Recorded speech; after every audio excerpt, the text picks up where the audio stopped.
தந்தை, மகன், தூய ஆவியின் பெயராலே ஆமேன். மூவொரு கடவுளுடைய அருளும் ஆசீரும் பாதுகாப்பும் வழிநடத்துதலும் உங்களோடு இருப்பதாக. இயேசுவில் என் அன்பு சொந்தங்களே, காலங்கள் பல்வேறு நிலைகளில் பிரிக்கப்பட்டிருக்கின்றதோ. இலையுதிர் காலம், வசந்த காலம், கோடை காலம், இளவேநீர் காலம் என்று சொல்லி காலங்கள் பிரிக்கப்பட்டிருப்பதை போல திருவழிபாட்டு ஆண்டின் காலமும் 5 நிலைகளிலே பிரிக்கப்பட்டிருக்கின்றது. இந்த 5 நிலைகள் என்ன என்று சொல்லி பார்க்கின்ற பொழுது, முதலாவதாக இன்று நாம் துவங்குகின்ற திருவருகை காலம். இது ஏறக்குறைய ஒரு 4 வார காலங்கள். இந்த 4 வார காலங்களிலே இறைவன் வருகைக்காக நம்மை தயாரிக்கின்ற காலங்களாக திருச்சபை நமக்கு கொடுத்து அழைப்பை விடுக்கின்றது. இந்த திருவருகை காலங்கள் நிறைவு பெறுகின்ற பொழுது கிறிஸ்து பிறப்பு காலம் துவங்குகின்றது. இந்த கிறிஸ்து பிறப்பு காலம் இயேசுவின் பிறப்பிலிருந்து இயேசுவின் திருமுழுக்கு வரை நடந்த நிகழ்வுகளை மையப்படுத்தியதாக இருக்கும். இந்த காலங்களிலே கிறிஸ்மஸ் கொண்டாடுகின்றோம், திருக்குடும்ப விழாவினை கொண்டாடுகின்றோம், இயேசுடைய திருமுழுக்கு விழாவினை கொண்டாடுகின்றோம். இவையெல்லாம் இந்த காலங்களில் வருகின்ற திருவிழாக்களாக அமைந்திருக்கின்றன. இந்த கிறிஸ்து பிறப்பு பெருவிழா காலங்கள் நிறைவு பெறுகின்ற பொழுது 3வது காலம் பொதுக்காலம் துவங்குகின்றது. இந்த பொதுக்காலம் 2 பகுதிகளாக பிரிக்கப்பட்டிருக்கின்றது. இதில் 34 வாரங்கள் இருக்கின்றன. இந்த பொதுக்காலங்கள் ஒரு சில வாரங்கள் கொண்டாடுகின்ற பொழுது இதன் இடையிலே மற்ற 2 காலங்கள், அதாவது தவக்காலம் துவங்க ஆரம்பிக்கின்றது. இயேசுனுடைய பாடுகளை தியானிக்க, இயேசுனுடைய பாடுகளை நாம் தியானித்து நம் வாழ்வின் மாற்றத்திற்காக, மனமாற்றத்திற்காக நம்மை தயாரிக்கின்ற காலங்களாக 7 வாரங்கள் கொடுக்கப்பட்டிருக்கின்றன. இது இயேசுனுடைய அந்த திரிதுவம் என்று சொல்லுகின்றோமே பெரிய வியாழனிலே முடிகின்றது. அன்றிலிருந்து பாஸ்கா காலம் துவங்க ஆரம்பிக்கின்றது. இயேசுனுடைய உயிர்ப்பின் காலம், இயேசு உயிர்த்தெழுந்தது, இயேசுனுடைய விண்ணேற்றம், அதைத் தொடர்ந்து பெந்தகோஸ்து விழாவோடு இந்த பாஸ்கா காலமானது நிறைவு பெறுகின்றது. தொடர்ந்து மீண்டும் பொதுக்காலம் தொடர்வதாக இருக்கின்றது. இந்த பொதுக்காலமும் கிறிஸ்து அரசர் பெருவிழாவோடு, போன வாரம் கொண்டாடினோம் அல்லவா, கிறிஸ்து அரசர் பெருவிழாவோடு அது நிறைவு பெறக்கூடியதாக அமைந்திருக்கின்றது. இதுதான் திருவழிபாட்டு ஆண்டினுடைய கால அட்டவணையாக இருக்கின்றது. இந்த திருவருகை காலத்தை ஆங்கிலத்திலே அட்வென்ட் என்று சொல்வார்கள். அட்வென்ட் என்கின்ற வார்த்தை அட்வென்டூஸ் என்கின்ற லத்தீன் வார்த்தையிலிருந்து பெறப்பட்டிருக்கிறது. இந்த அட்வென்ட் என்ற வார்த்தைக்கு அர்த்தம் என்னென்று சொல்லி பார்க்கின்ற பொழுது வருகை என்று சொல்லப்பட்டிருக்கிறது. அரைவல் என்று சொல்லுவார்கள். அப்படி என்றால் இந்த வருகை எதை குறித்து, யாரை குறித்து? இஸ்ராயேல் மக்கள் மெஸ்ஸியாவை, மீட்பரை எதிர்பார்த்து காத்து கொண்டிருந்தார்கள். இந்த மெஸ்ஸியாவின் வருகை இறைவாக்கினர்கள் முன்னறிவித்தார்கள். இந்த இறைவனுடைய வருகையை தியானிக்க இந்த திருவருகை காலம் நமக்கு பயன்படக்கூடியதாக இருக்கின்றது. இந்த திருவருகை காலத்திலே 2 வருகையை பற்றி தியானிப்போம். முதலாவதாக நமக்கெல்லாம் தெரிந்தது கிறிஸ்துவனுடைய வரலாற்றில் வருகை, அதாவது கிறிஸ்து பிறப்பு நிகழ்வு. கடவுள் தன்மையில் விளங்கியவர், மனித உரு ஏற்று மனிதனாக பிறந்தவர், இம்மானுவேல், கடவுள் நம்மோடு என்று சொல்லி நம்மை தேடி வந்த அந்த நிகழ்வு. இந்த வரலாற்று நிகழ்வுக்குத்தான் நாம் மிகுந்த முக்கியத்துவம் கொடுக்கின்றோம். அந்த முதல் வருகையை நாம் தியானிப்பது, அதை கொண்டாடுவது, கிறிஸ்து பிறப்பு பெருவிழாவுக்காக குடில் அமைப்பது, நட்சத்திரங்கள் கட்டுவது, வீடுகளை அலங்கரிப்பது, பலகாரங்கள் செய்து மற்றவர்களோடு பகிர்ந்து கொள்வது, இவையெல்லாம் கிறிஸ்து பிறப்பு பெருவிழாவுடைய முதல் வருகையை நினைவு கூறுவதன் அடையாளமாக அமைந்திருக்கின்றன. ஆனால் திருவருகை காலம் இதோடு நின்றுவிட நமக்கு அழைப்பு விடுக்கவில்லை. மாறாக இரண்டாவது வருகை, இயேசு கிறிஸ்துனுடைய இரண்டாவது வருகை, நீதியின் வருகையாக, தீர்ப்பின் வரியாக இருக்கின்ற அந்த வருகைக்காக நாம் காத்திருக்க வேண்டும், நம்மை தயாரிக்க வேண்டும் என்பதை அடிப்படையாக கொண்டே அமைந்திருக்கிறேன். எனவேதான் இந்த திருவருகை காலத்தில் முதல் 3 வாரங்கள் கிறிஸ்துவின் இரண்டாவது வருகையை பற்றி பேசக்கூடியதாக இருக்கும். அந்த வருகை எப்படிப்பட்டதாக இருக்கும், அந்த வருகையின் போது நாம் எப்படி நம்மை தயாரித்துக் கொள்ள வேண்டும் என்பதை அடிப்படையாக வைத்ததாக இருக்கும்.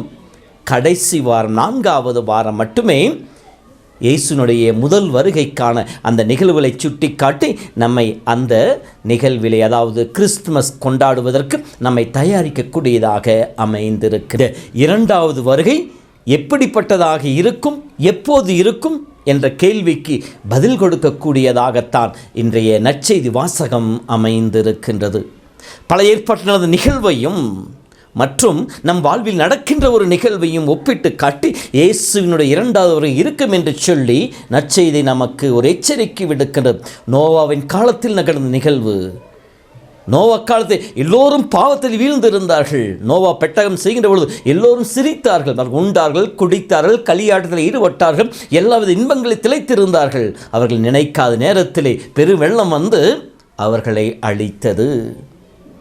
இறை வார்த்தைக்கு செவிமடுத்து காத்து கொண்டிருந்த நோவாவுடைய குடும்பம் மட்டும் காப்பாற்றப்பட்டது என்று சொல்லப்படுகிறது. அதே போல நம்முடைய வாழ்விலே நம்ம எதிர்பாராத நேரங்களிலே அவருடைய வருகை இருக்கும் என்பதை சொல்லி காட்டுவது மற்றொரு உதாரணம். திருடன் இந்த நேரத்தில் வருவான் என்பது யாருக்கும் தெரியாது. தெரிந்தாலை தடுத்திருப்போம். ஆகவே அவன் தெரியாத நேரத்தில் வந்து நம்மிடம் இருப்பதை பறித்து கொண்டு செல்வதை போல ஆண்டுடைய நாளும் இருக்கும் என்று சொல்லப்படுகிறது. அப்படி என்றால் இந்த இரண்டாவது வரைக்காக நாம் என்ன செய்ய வேண்டும்? ஒன்று, விழிப்பாயிருக்க வேண்டும். நம்மை சூழ்ந்து நடக்கிற நிகழ்வுகளைக் கண்டு நம் வாழ்வை நாம் கடவுள் கொடுக்கின்ற எச்சரிக்கை ஏற்றுக்கொண்டு விழிப்பாய் இருக்க வேண்டும். இரண்டாவதாக ஆயத்தமாயிருக்க வேண்டும்.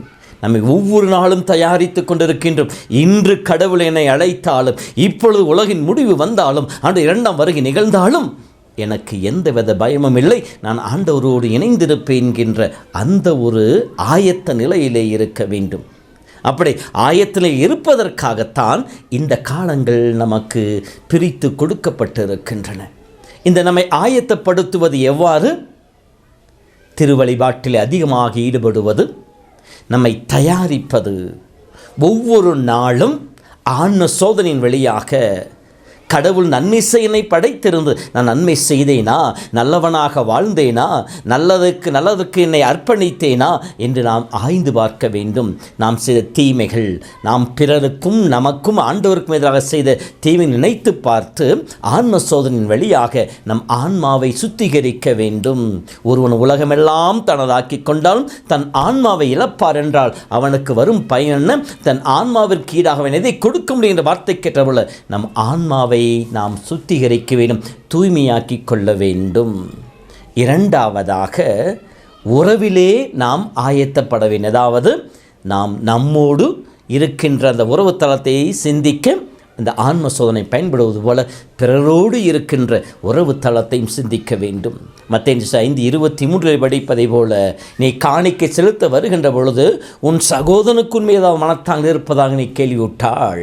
காணிக்கை அங்கே வைத்துவிட்டு முதலிலே போய் அவனோட சமரசம் செய்து கொண்டு பிறகு வந்து உன் காணிக்கை செலுத்து என்று சொல்லுவார். அதை போல நாம் பிறரோடு இருக்கின்ற உறவு தளத்தை நாம் சிக்கல்களை சரி செய்ய வேண்டும். நான் யாரையாவது பகைத்திருந்தால், யாரையாவது வெறுத்திருந்தால், யாராவது எனக்கு எதிராக செய்த துரோகத்தினாலே நான் மனமுடைந்து போய் அவர்களை விட்டு விலகி இருந்தால் அவர்களோடு இருக்கின்ற உறவு சிக்கலை நான் முதலிலே சரி செய்ய வேண்டும். இந்த காலத்தை அதற்காக பயன்படுத்தி கொள்ள வேண்டும். எப்படி? மத்தேயு நற்செய்தி சொல்வார் அல்லவா, உங்களை துன்புறுத்துவதற்காக ஜெபியுங்கள், உங்களை சபிப்பவர்களுக்காக கடவுளை போற்றி அவர்களுக்காக மன்றாடுங்கள் என்று சொல்லுவாரே, அதை போல நாம் நமக்கு எதிராக செயல்பட்ட மனிதர்களை மன்னித்து ஏற்றுக்கொள்கின்ற மனப்பக்குவத்தை இந்த காலங்களிலே நாம் வளர்த்து கொள்ள வேண்டும். உறவினை புதுப்பித்து கொள்ள வேண்டும்.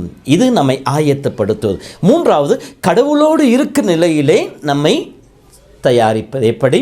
நான் கடவுளுக்கு எதிராக செய்த பாவங்களுக்காக மனம் வருந்தி இயேசு மன்னிப்பு கேட்பது, நல்ல பாவ சங்கீதம் செய்து ஒவ்வொரு அருட்சாதன வழியாக ஆண்டவரோடு இணைந்து வாழ முற்படுவது.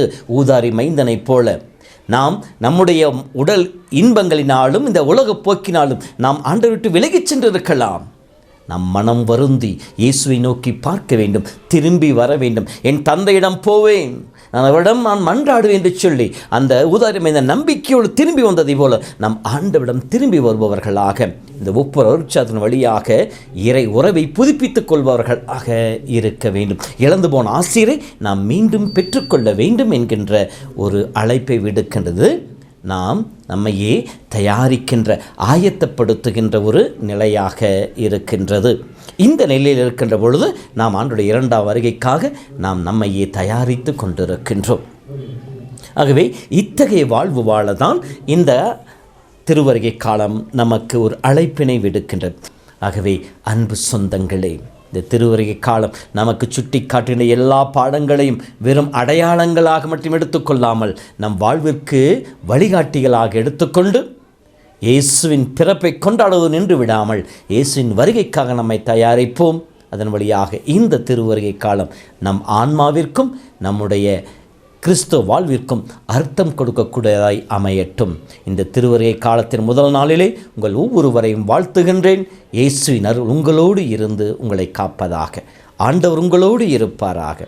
எல்லாம் வல்ல இறைவன் தந்தை, மகன், தூய ஆவி உங்களை நிறைவாய் ஆசீர்வதிப்பாராக. ஆமேன். ஆண்டுக்கு ஒரு முறை வருகிறது திருவருகை காலம், மனதினில் சந்தோஷம் பொங்கிடுது இறை பிறப்பின் காலம். அந்த தேவன் வருகையில் இந்த பூமி மகிழுது, ஒளியேற்றும் இதயத்தில் தேவகானம் கேட்குது.